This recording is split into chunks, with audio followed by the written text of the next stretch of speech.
undan nettosi 3,5 ming so'm atrofida qoladi. Biroq aka, ishlar yaxshimi? Bu bir gaplashaylikchi ishlar haqida.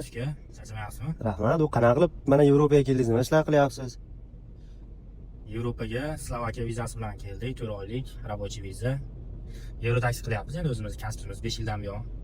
Demak, undan oldin ham kelgansiz Yevropaga? Undan oldin polskiy student viza bilan kelganman. Pul topishga qiziqib ko'chaga chiqib ketganmiz.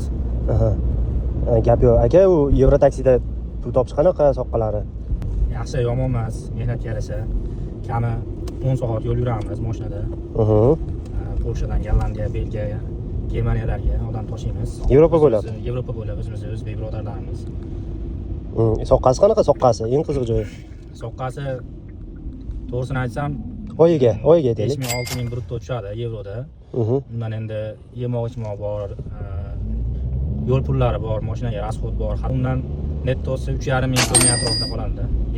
Endi rizqga yarasha, harakatga yarasha Alloh taolo berdi. Lekin shu minuslari 10 soat 12 soat minasiz. Minusi shu mashinadan to'xtamay yurishingiz kerak. Tushunarli. Yetib olguncha. Maslahatlar qanaqa aka kelaman deganlarga? Kelaman deganlarga maslahat puxta bo'lib, niyatni yaxshi qilib, pul topaman deb. Chunki hammamiz ham musofirchilikda bu yerda qolib ketmaymiz. Oila, ota-ona, bola-chaqa pul chiqarish kerak.